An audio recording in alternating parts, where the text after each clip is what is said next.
반갑습니다. 오전 예배 잘 들으셨어요? 예. 오후에 말씀드릴 본문도 오전과 똑같습니다. 요한계시록 2장 1절에서 11절입니다. 에베소 교회와 서문화 교회에 보낸 편지 내용입니다. 그 에베소 교회는 거의 완벽한 교회입니다. 말씀도 있고요. 그리고 행위도 있고, 인내도 있고, 그리고 니고라 당을 미워하고, 혹은 흉악한 자, 혹은 거짓말한 자에 대해 말씀을 어지럽히는 자에 대해서 엄격한 그런 모습도 있고, 그렇게 완벽한 교회인데, 예수님이 이 교회 한 가지 가지고 책망하십니다. 좀 심하시죠. 나중에 우리를 책망하실 때도 이렇게 책망하신다면 어떻겠습니까? 정말 그렇게 하십니다. 근데 우리가 알아야 될 게 무엇이 중요하냐 하는 거예요. 에베소 교회가 많은 행위가 있고 수고가 있고 인내가 있고 이단을 분별하는 진리에 대한 그런 사랑도 있는데, 근데 정작 하나님을 사랑하는 그 사랑을 잃어버린 겁니다. 처음 사랑을 잃어버렸다 하는 것은 예수님에 대한 그 특별한 사랑을 잃어버렸다 하는 겁니다. 다른 건 다 있는데 그 한 가지 잃어버렸다고 이렇게 책망하시고, 이걸 회개하지 않으면 촛대를 옮기신다 하는 말씀. 우리에게 주신 말씀이라 받아들이는 게 좋습니다. 약간 긴장되지 않습니까? 원래 성경은 다 긴장되는 말씀입니다. 우리가 듣고 싶은 거 들으면 별로 긴장이 안 돼요. 근데 하나님이 우리를 다 아시고 나중에 또 심판하시잖아요. 하나님 하시는 말씀은 다 심판을 염두에 두고 그 심판에서 면하도록 주시는 말씀입니다. 그래서 하나님 하시는 말씀을 그냥 듣고 그대로 하면은 살았어도 복이고 죽었어도 심판을 면합니다. 요한계시록 끝 이야기가 뭐냐면 천국 이야기입니다. 새 예루살렘 혹은 어린 양의 혼인잔치, 천국 이야기입니다. 그런 천국에 들어갈 길을 이렇게 세세하게 말씀하시잖아요. 근데 우리가 뭐가 중요한지 모르고 그러니까 내가 좋아하는 거, 내가 잘하는 거, 그걸 가지고 예수님께 들이대고 사람들에게 들이대면 나중에 큰 코 다칩니다. 그러니까 성도님들 이 말씀을 통해서 뭐가 중요하고 뭐가 덜 중요한지를 배웁시다. 그러니까 우리가 잘하는 것도 있지 않습니까? 그거보다는 예수님이 뭘 책망하시나 그걸 듣는 거예요. 여기서 이기는 자는 예수님이 책망하시는 그 말씀을 듣는 겁니다. 그래 그 말씀을 들을 때에 이제 에베소 교회나 서문화 교회나 천국에 가는 겁니다. 천국의 내용을 여러 가지로 말씀하시죠. 에베소 교회는 생명나무의 열매를 먹는다고, 서문화 교회는 둘째 사망의 해를 면한다 하고, 사실은 다 같은 말씀입니다. 둘째 사망의 해를 면한다는 것은 지옥에 가지 않는다는 것이고, 지옥에 가지 않는 것은 천국에 가는 겁니다. 천국에 생명나무에 열매가 있습니다. 그 생명나무 열매를 먹기 위해서, 그리고 둘째 사망의 해를 면하기 위해서 이기는 자가 되어야 되는 거예요. 어떻게 하면 이기는 자가 되느냐? 이 말씀을 들어야 되는 겁니다. 그래서 처음 사랑을 회복하라. 회복하려면 처음 사랑을 버린 것은 우리가 버렸거든요. 하나님은 우리를 여전히 사랑하시는데 우리가 하나님을 버린 거예요. 우리가 버린 거 회개하라는 겁니다. 회개하지 않으면 촛대를 옮기신다. 교회가 촛대잖아요. 예수님 그 촛대 사이를 거니시고 그 촛대를 옮긴다는 것은 교회됨을 없애버린다는 겁니다. 지금 저 터키에 원래 7교회가 있던 그 교회 자리에 이제 교회가 없습니다. 교회에 흔적만 남아 있습니다. 기둥 몇 개 남아있는 그 정도입니다. 없어요. 지금 터키에 지하교회처럼 여전히 숨어서 믿는 성도가 있다면 촛대가 그대로 있겠다 싶지만 그럴 가능성은 별로 없고요. 촛대가 옮겨진 겁니다.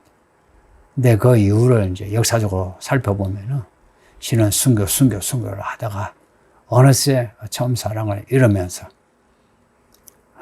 이 세상과 타협하고 만 겁니다. 그 우리가 일제 때 신사참배 했던 것처럼 그 신사참배의 결과가 지금도 계속되고 있습니다. 남북이 갈라지고요. 그리고 전쟁이 일어나고 또한 북한은 저렇게 교회가 없어지고 지하교회만 있고 그리고 남한은 잘 먹고 잘 살지만 여전히 신사참배의 그 기운이 그대로 있습니다. 그래서 조금만 어려워도 신사참배 하듯이 그냥 세상에 타협하는 그런 교회가 되고 말았습니다. 그러니까 지금 이런 코로나를 통해서 하나님 한국 교회에 수치를 주는 겁니다. 말하자면 선지서에 나오는 그 예언처럼 치마를 올려가지고 세상 사람들에게 욕을 먹이는 거예요. 하나님이 하시는 일입니다.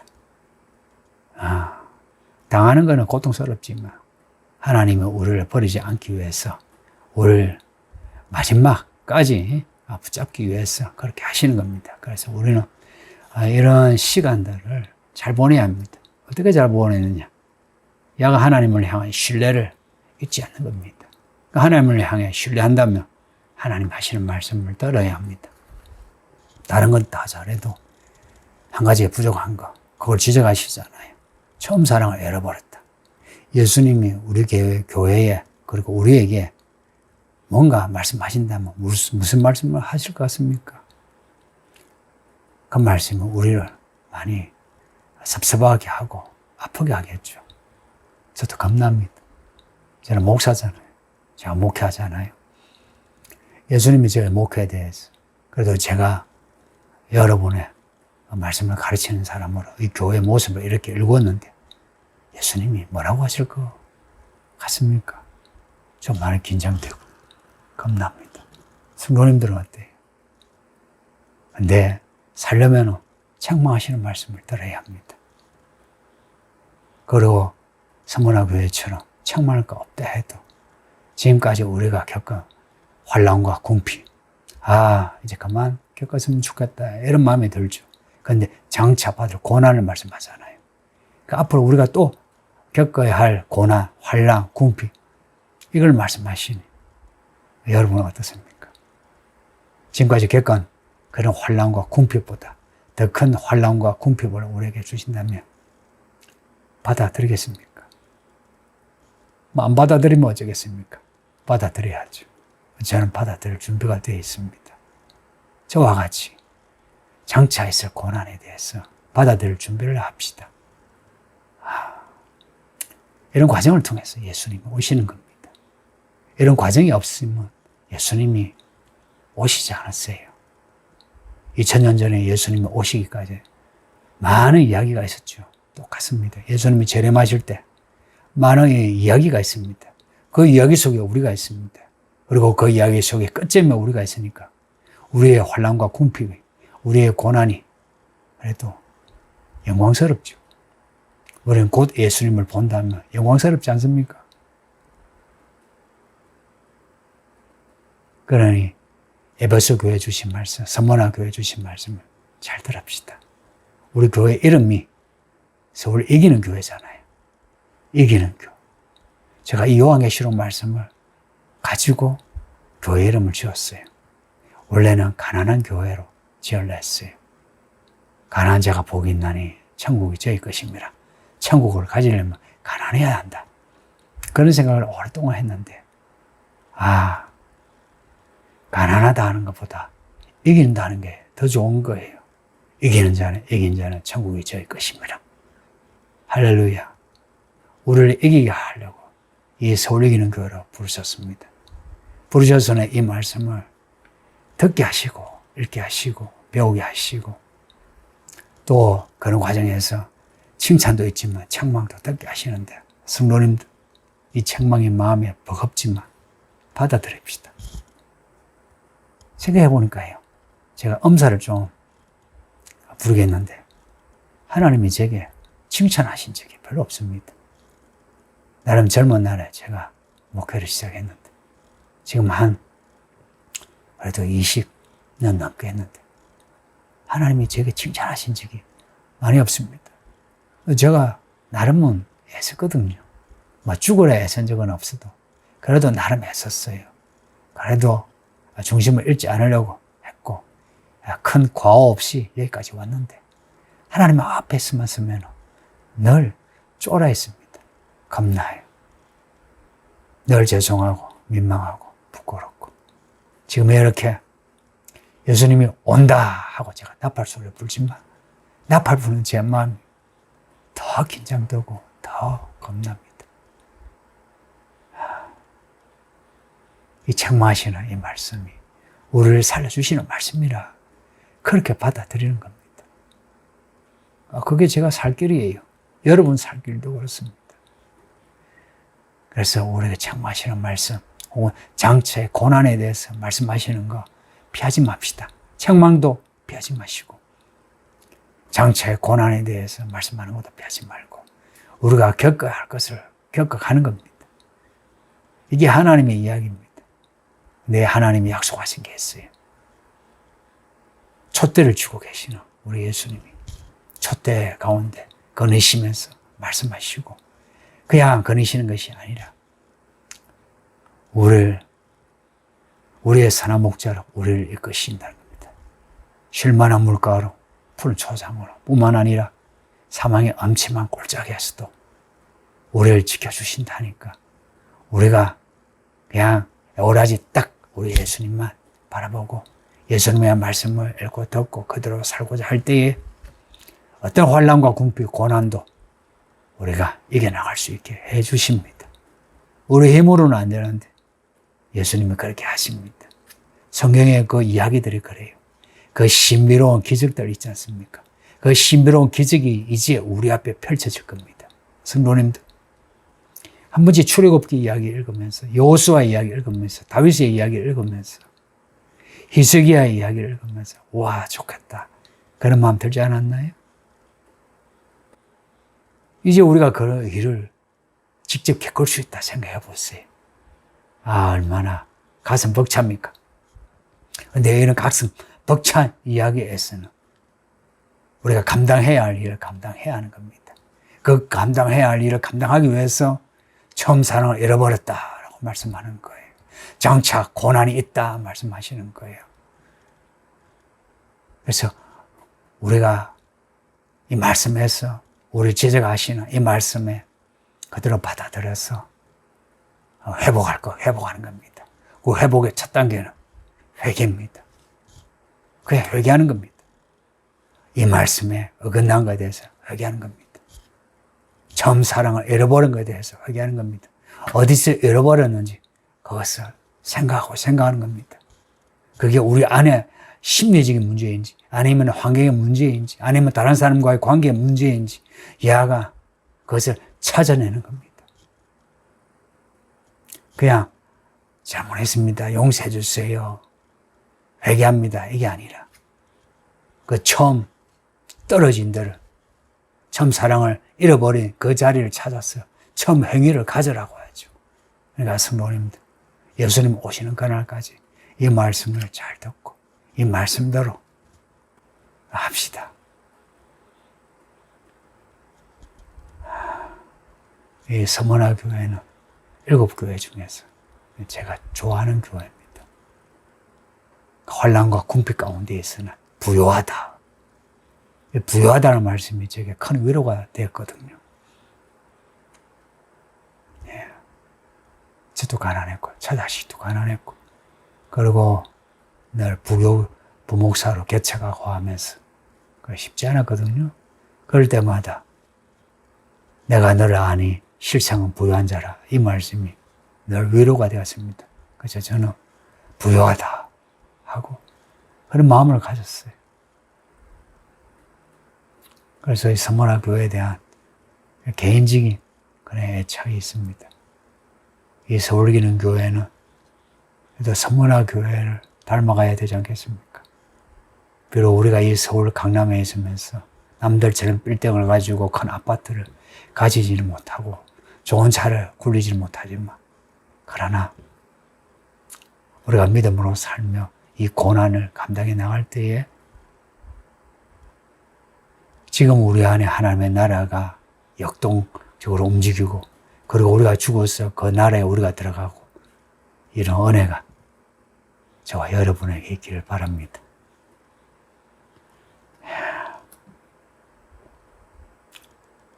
예, 질문을 제가 보겠습니다.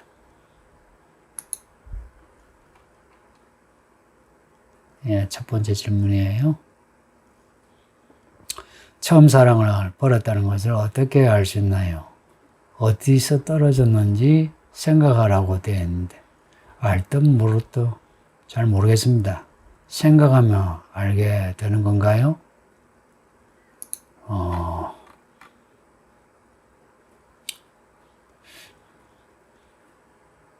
에베소 교회는 자기들이 처음 사랑을 잃어버린 것을 알았을까요? 몰랐을 겁니다. 예수님이 말씀하셔야 이제 그때야 듣게 된 거겠죠. 우리가 처음 사랑을 잃어버렸는지 잘 모를 겁니다. 계속 우리가 행동하고 있고, 수고하고 있고, 참는 게 있고, 또 말씀을 배워나가면서 거짓말을 분별하고, 혹은 거짓말한 사람을 또 쳐내고, 이제 이런 과정에서 늘 우리는 하나님을 사랑하는 줄 알죠. 근데 사실은 처음 사랑을 잃어버릴 수도 있다는 겁니다. 그걸 어떻게 아나? 말씀을 듣는 태도가 아니겠습니까? 사랑합니다 하는 그런 고백이나 혹은 사랑의 수고도 외식이 될 수 있고요. 무엇보다 말씀을 듣는 태도인 것 같아요. 이게 복음서에 예수님의 말씀을 듣는 사람들의 태도에서 분명합니다. 말씀을 듣는데 하나님을 경외하는 그런 엎드려서 말씀을 듣고요. 그리고 이 말씀을 아이처럼 받아들인 거 있죠. 아멘, 아멘. 걸러서 듣지 않는 겁니다. 그 남자와 여자가 서로 사랑할 때는 서로의 말을 그냥 그대로 다 받아들이죠. 근데 처음 사랑을 잃어버리게 되면 어찌 됩니까? 서로가 하는 말을 걸러서 듣게 되죠. 똑같은 것 같아요. 하나님과의 사랑도요. 하나님의 말씀을 듣는 그 태도가 어떤지. 여러분이 지금 성경을 읽고 설교를 듣죠. 어떤 태도로 읽고 듣는지요. 그 말씀을 그대로 받아들이고 그 말씀대로 살려고 하는 이런 열정이 있잖아요. 또 사랑은 열정 아니겠습니까? 그 열정이 있느냐 하는 거예요. 그리고 상대방이 반응한 것에 대해서 예민하죠. 마찬가지로 하나님이 우리에 대해서 어떻게 반응하시나, 이걸 매일매일 생활에서 하나님이 나를 어떻게 대하시나, 이걸 캐치하는 겁니다. 그렇죠. 처음 사랑을 잃어버린 거 아는 게 쉽지는 않은데, 근데 제가 방금 말씀드린 이런 기준으로 본다면 누구든지 점검할 수 있을 것 같습니다. 예, 그 다음 질문을 보면, 옥에 던져져 받을 심판, 이 마귀의 시험은 신사참배처럼 예수님을 안 믿게 하는 건가요? 며칠 전 목사 칼럼에서 이전과는 다른 악을 말씀하셨는데 이제 마귀의 시험도 다른 전략이 될까요?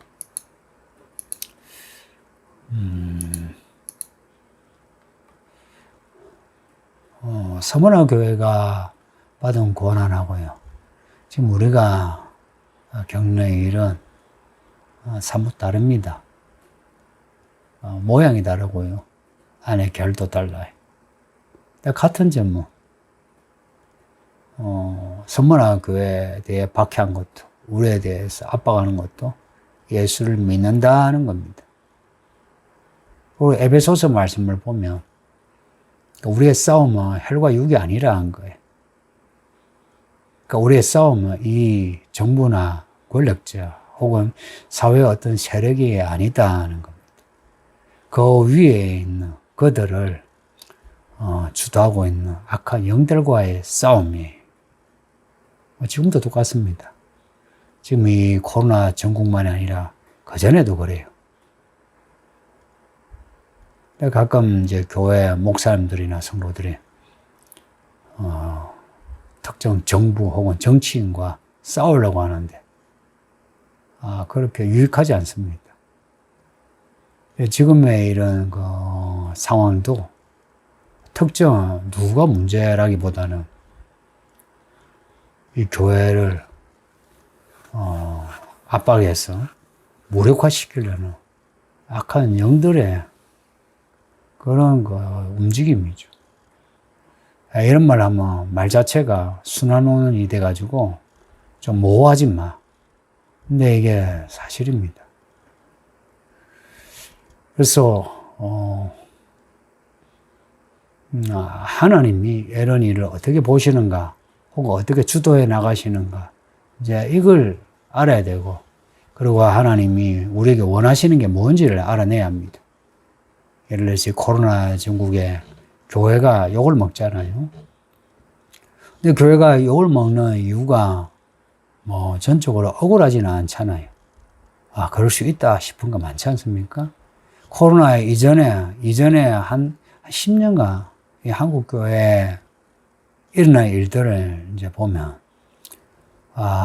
대부분의 큰 교회, 그리고 뭐 중대형 교회, 작은 교회도 예외는 아니지만, 근데 교회가 시끄럽고요. 돈 문제가 있고요. 성 문제가 있고요. 그 교회에,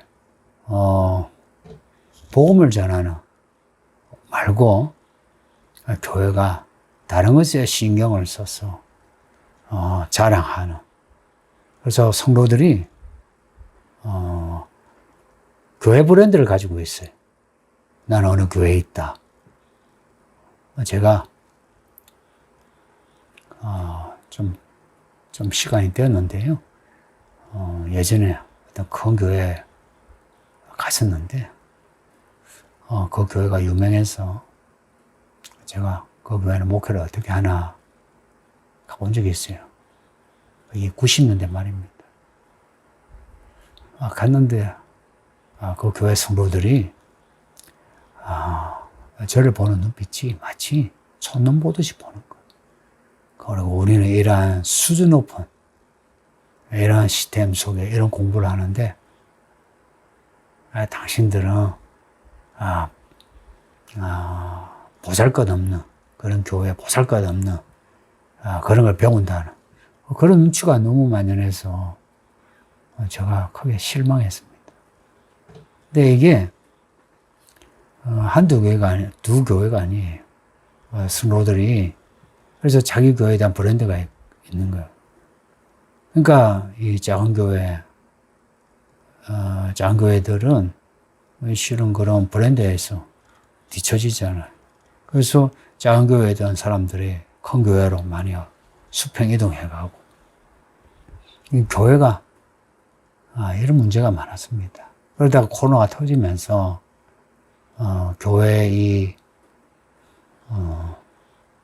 묵은 문제들이 하나하나 드러나기 시작한 겁니다. 그걸 이제 사람들이 그걸 눈치채고, 그걸 이제 욕먹이는 겁니다. 그러니 서문화 교회가 겪는 고난하고 우리가 겪는 고난은 좀 다르다. 그 다른 점은 앞으로가 겪으면서, 우리가 좀 분별해 나가야 한다는 겁니다. 신사참배 말씀을 했는데, 신사참배는 한국교회의 크나큰 그 전과입니다. 아직 해결이 안 됐고요. 그리고 앞으로 이 문제가 또 불거질 거고. 근데 예전에 그런 신사참배처럼 그렇게 일본의 신사에게 절을 하라. 그러기 전에 많은 단계에서 우리가 믿는 이 복음을 떠나게 하는, 혹은 이 복음에다가 다른 것을 섞어버려서 혼합시키는 과정이 많을 겁니다. 그러니까 완전히 신사참배라 하면 다들 거절할 수 있는데 참배가 아니고 신사의 요소들을 교회에다가 하나씩 심어 놓으면 사람들이 무뎌져요. 에이, 뭐 이거는 봐줄 수 있지 않느냐 하는 그런 태도가 나옵니다. 그럴 때 이제 누군가가 아니요 이러면은 그러면은 배타주의자, 뭐 이혼론자 욕을 먹어요. 성도님들, 이 문제에서 저와 성도님들이 하나가 되어서 분별해 나가야 합니다. 그래서 여러분이 궁금한 점이 있으시면 저한테 온라인이나 아니면 이렇게 문자, 아니면 이 TCBS 질문해서 많이 질문하셨으면 합니다. 그 다음 질문은 안전을 중시하는 방역, 개인의 자유 침해도 분별해야 하는 악의 모습이라고 봐야 될까요? 에베소서를 말씀하셔서 읽었는데 마귀의 관계를 능히 대적하기 위하여 하나님의 전신갑주를 입으라. 우리의 씨름은 헬과 육을 상대하는 것이 아니요 통치자들과 권세들과 이 어둠의 세상 주관자들과 하늘에 있는 악의 영들을 상대함이라 하시니, 하나님 하시는 나라에서 일어나는 일과 분위기를 그대로 받아들이면 안 되겠다는 생각이 듭니다.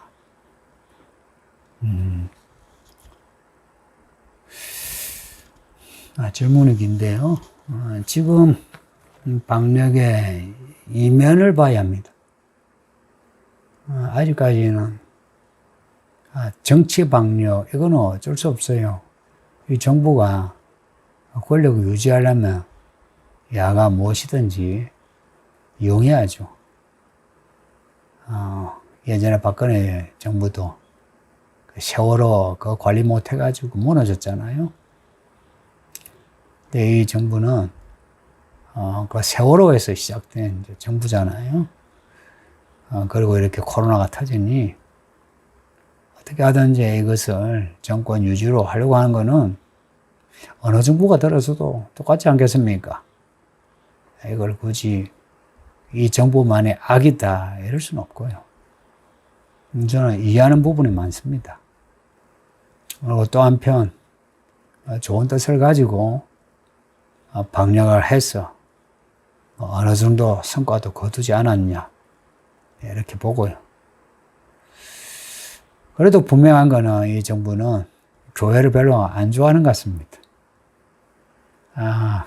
그래서 특정 교회 혹은 교회 세력들이 이 정부를 상당히 비판하고 괴롭혔지 않습니까?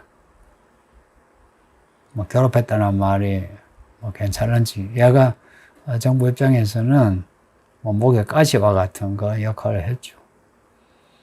그러니 교회에 대해서 안 좋은 마음을 가질 수밖에 없죠. 그래서 교회 예배에 대한 압박은 공정하지 않죠. 그런 점이 아쉽습니다. 이게 무너지면 민주주의가 무너지는데, 그리고 방역은 공공의 이익이에요. 그 공공의 이익에는 개인의 자유가 침해될 수 있거든요. 근데 이제 문제는 공공의 그 이익의 크기하고 개인의 자유의 그 침해 크기를 어떻게 재느냐. 사실은 이제 권력자 입장에서는 공공의 이익을 많이 뻥튀김하고 싶죠. 근데 이제 거기에 당하는 우리 시민의 개인의 자유 침해는 또 있죠. 고달프죠. 있잖아요. 그 뉴스를 보니까 사람들이 많지 않은 길을 가는데 마스크를 끼지 않았다고 삿대질하면서 욕을 하더라. 실은 우리 그 한산한 거리에서는 마스크를 안 껴도 괜찮은 거 아니에요? 그게 과학적이죠. 근데 마스크를 껴야 한다는 그런 규범이 이래 나오면은 그게 이제 공공의 이익을 위해서. 그러면은 여기에 우리 시민들이 다 똑같지는 않잖아요. 그 규범에 어긋나면 못 참는 사람들이 있죠. 그 사람들이 이제 마스크를 끼지 않은 사람에 대해서 뭐 폭언을 한다든지 폭행을 한다든지 그렇죠. 지금까지는 뭐 방역을 위해서 예배를 중단하겠다. 또 뭐 예배를 하지 말란 것도 아니고 이렇게 온라인으로 다 하잖아요. 다만 이제 지금까지 불공정하게 교회 현장 예배를, 현장 예배란 말도 참 저는 낫습니다. 약간 뭐 현장 예배를 못하게 했다는 거. 근데 이번에 이제 2.5가 되면서 2.5가 되었는데도 교회만 또 하지 말게 하고 절이나 성당을 그대로 하더라고요. 저 동네에 있는 성당이 엄청 큰데 미사를 하더라고요. 이제 이런 불공정성이 이 정부의 교회에 대한 그런 편향된 태도다. 이런 편향된 태도에는 이거는요, 성경시대나 지금이나 이거는 하나님을 대적하는 그런 마귀의 그런 세력입니다. 뭐 이런 말 하면은 약간 불편하실 분이 있겠죠. 근데 사람이 죄인이다 하는 말에 불편한 것처럼 이렇게 교회를 압박하는 것은 이것은 악한 세력이다 하는 말, 불편한 거랑 똑같습니다. 근데 이제 이게 심화되면은, 그러면은 이제 교회 전체가 목소리를 내겠죠. 그때 이제 같은 목소리를 내야 돼요. 약간 아쉬운 점은 한국 교회가 뭐 춘추 전국시대처럼 그냥 막 개교 위주입니다. 교회가 하나처럼 이렇게 행동해서 교회를 지켜내는 게 아니고 교회들마다 다른 입장, 다른 목소리 내니까 이 정부에서는 아니면 사회에서 볼 때에 완전 당나라 군대. 그러니까 이 통제가 안 돼요. 통제를 해도 통제가 잘 안 되는. 그래서 더 큰 통제를 할 수밖에 없는. 근데 만약 교회의 본질까지도 건드리면은 이제 저항할 수밖에 없죠. 원래 이 개신교는 프로테스탄이 저항하는 겁니다.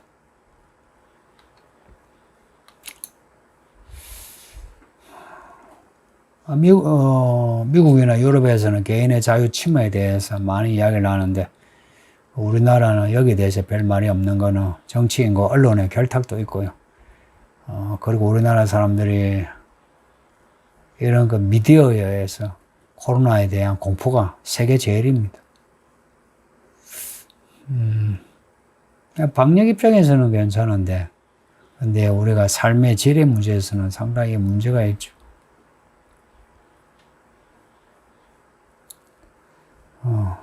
이 문제 다음에 또 이야기합시다. 그 다음 문제. 요한계시록 7교회가 지금은 없다는 것을 어떻게 받아들여야 할까요? 촛대가 옮겨진 것으로 받아봐야 할까요? 네. 요한계시록의 7교회는 지금 없습니다. 촛대가 옮겨졌다 보는 것도 아까 제가 설교했지만 촛대가 옮겨졌다 해도 되고요. 근데 옮겨졌다고 보기에도 곤란하고 저 터키의 교회 상황이 어떤지 제가 정확하게 잘 모릅니다. 그 선교사들의 이제 말을 들으면 그래도 거기에 샤이 크리스찬이 들어있답니다. 이제 거기서는 믿음을 이야기할 수 없으니까 그들이 엄밀하게 성경을 펼치고 읽고, 그러니까 모여서 예배가 아니라 개인적으로 믿는 사람이 들어있답니다. 그런 점에서는 촛대가 아직도 있다고도 볼 수 있는데, 보이는 교회는 없습니다. 이슬람 박해에서 다 무너진 겁니다. 북한도 그렇죠. 북한도. 많은 교회 목사들이 교회 박해하는데 앞장을 섰다고 합니다. 목사들이 교회를 박해하는데. 이제 살려고 하는 거겠죠. 우리 한국 교회도 그럴 수 있다는 생각이 들지 않습니까? 지금 교회가 5만 교회라는데, 이 5만 교회 없어지는 거나 또 한순간일 수 있습니다. 뒤에 바벨론 보면요. 바벨론 이야기가 18장에 나오는데, 바벨론이 무너지는데, 하루 만에 1시간 안에, 1시간에 이렇게 표현됩니다. 바벨론이 인류사에서 가장 큰 도시 문화를 가졌는데 하루 만에 무너진 것처럼 5만 교회의 이 한국 교회가 한순간에 무너질 수도 있는 겁니다. 성도님들, 잘 믿읍시다. 저와 여러분이 교회라고 하잖아요. 교회가 무너지려면 여러분과 저가 믿음으로 바로 서면 교회가 무너지지 않습니다. 예배당은 사라져도 저와 여러분이 믿고 우리의 자녀들이 믿으면 교회는 안 사라집니다.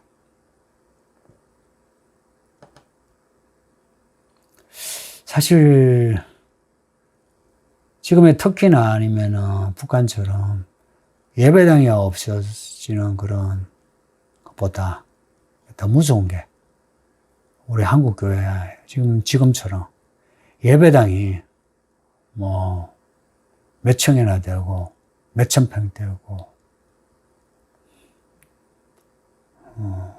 또 부동산 재산이 얼마나 되고 교육자 수가 얼마나 되고 성도가 얼마나 되고 예배를 몇 번이나 드리고 이런데도 불구하고 그 안에 예수님의 촛대가 없다면 그게 더 무섭지 않겠습니까? 지금 한국 교회는 그런 형편인 것 같아요. 교회는 많은데 예수님이 딱 쥐고 불빛을 밝히는 교회가 많지 않다. 이런 말을 할 때마다 지금 우리가 있는 서울 이기는 교회는 어떤지를 생각하게 됩니다.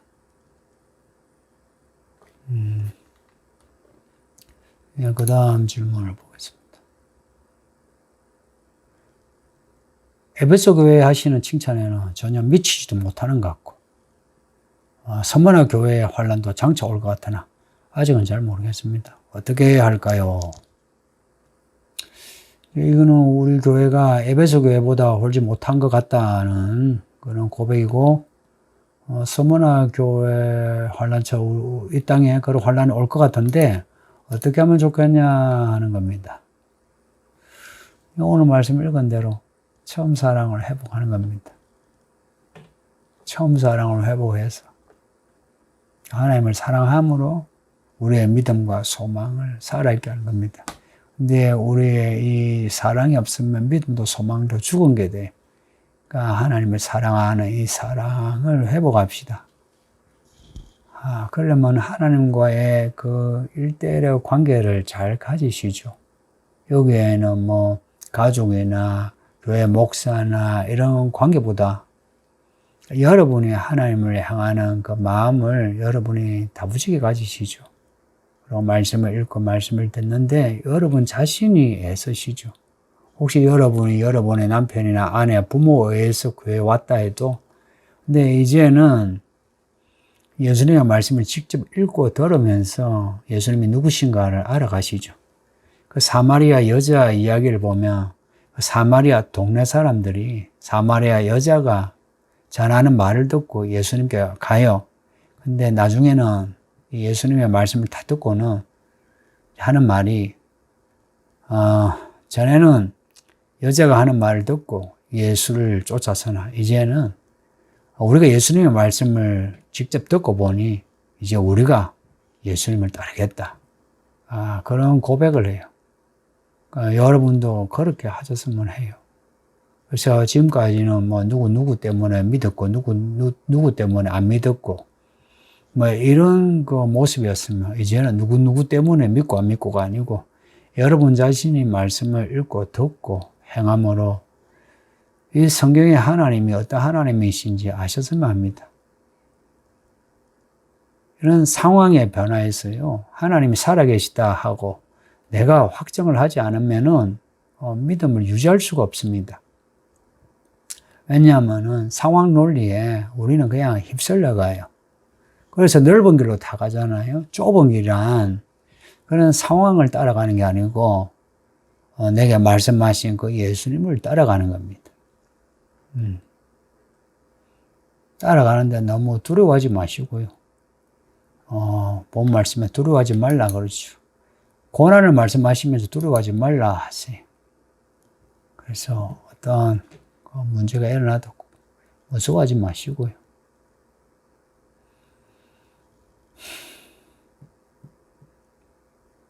그 다음 질문입니다.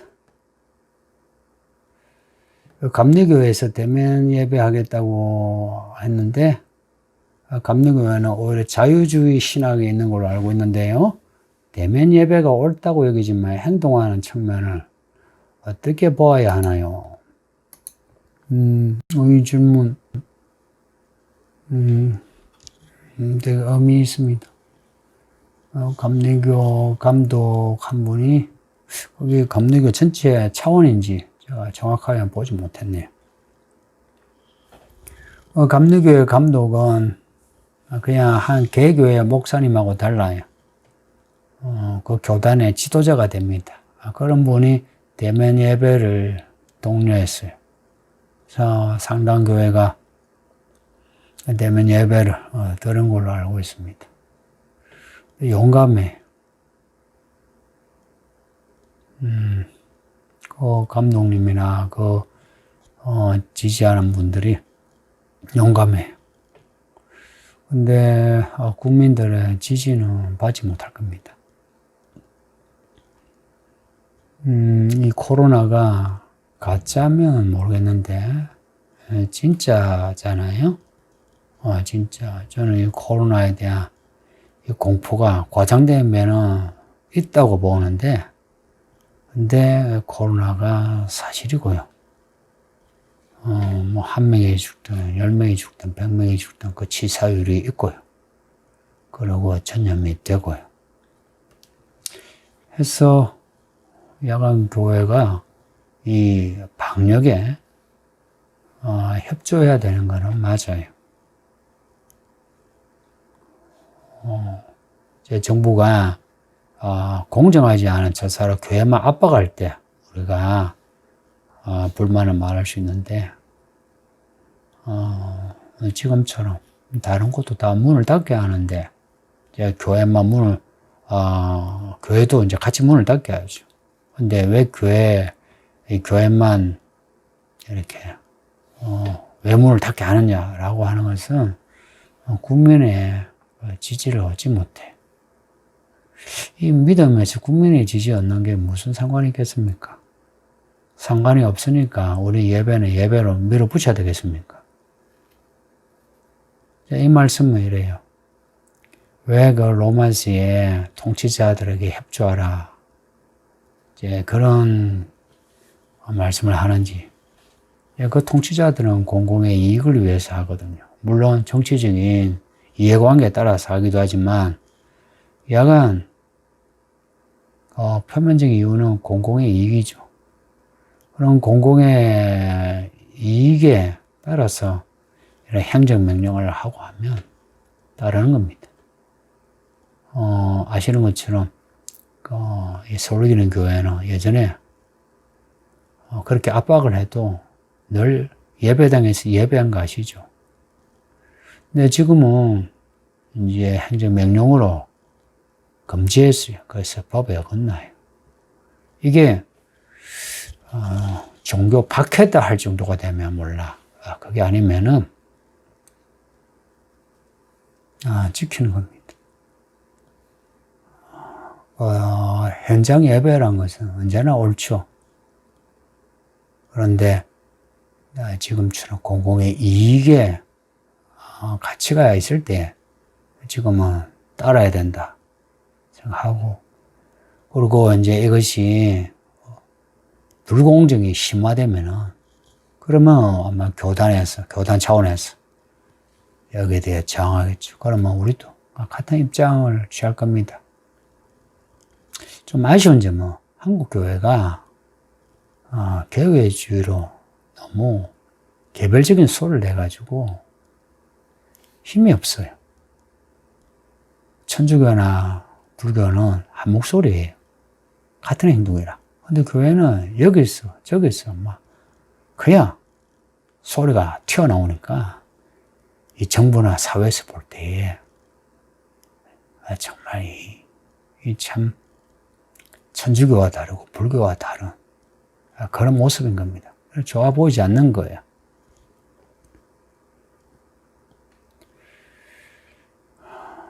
그래도 우리 이런 온라인 예배를 통해서 우리 성도님들이 그렇게 흩어져도 예배를 들을 수 있는 그런 믿음으로 자라는 거, 그리고 목장 간의 교제도 더 좋아지는 거, 이거는 하나님의 은혜입니다. 무엇보다도 뭐 이런 불공정, 공정, 이를 떠나서 하나님이 하게 하실 때는 하는 겁니다. 어떤 정치의 박력이라도 하나님이 하게 하실 때는 해야 하는 겁니다. 이게 가장 큰 원칙이에요. 하나님 뜻이 무엇이냐? 이 박력 때만이 아니라 우리가 평소에도 하나님 뜻이 무엇이냐 하는 거예요. 그걸 묻는 과정이 있어야 되고, 답을 받는 확증이 있어야 합니다. 그 공감대가 교회 성도 간에 같이 있어야 되고, 그리고 교회들 간에도 있어야 되고. 지금은 이제 그게 아쉽습니다. 우리 한국 교회가. 그 다음 질문. 끝날의 징조가 있고 세상 사람들이 그것을 함께 보고 있는데 왜 세상 사람들에게는 도둑같이 예수님 오실까요?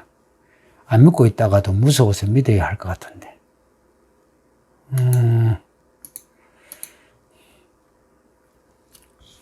안 믿는 사람은 말씀을 안 듣잖아요. 그래, 말씀은 빛이에요. 길의 여정을 밝혀주는 빛이에요. 이 말씀에서 우리가 어디쯤에 왔다는 좌표를 읽게 하거든요. 근데 안 믿는 사람은, 좀 배웠다는 사람은 진화론자예요.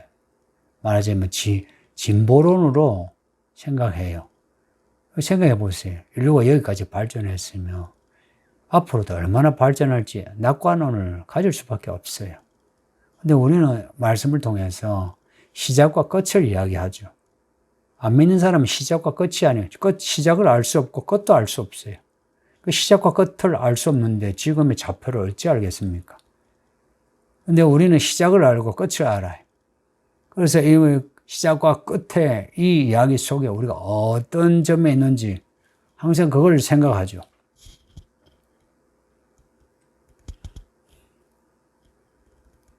안 믿는 사람은 소경과 같고요. 우리는 눈을 뜬 사람이거든요. 그래서 우리는 무슨 일이 일어나면 그게 난생 처음 당하는 일일지라도 성경에서 이미 말씀되어진 사건이라 처음 당하는 일이라도 낯설고 이상하지는 않아요. 이렇게 진행이 되는구나. 그러면은 이 계절이 무르익으면 어때요? 꽃이 피고 열매가 맺고 추수 때가 되죠. 그러면 추수 때를 이제 생각한 거예요. 우리는 추수 때를 이제 기다린 겁니다. 근데 안 믿는 사람은 추수 때라는 게 없어요. 그러니까 우리는 시간표에서 끝점을 생각하고 있으니 예수님을 준비하게 되고, 안 믿는 사람은 끝점이라는 게 없죠. 그러니 예수님이 갑자기 와서 끝점을 맺으면 이거는 도둑같이 온 것이죠. 생각지 않은 때에 오게 된 거죠.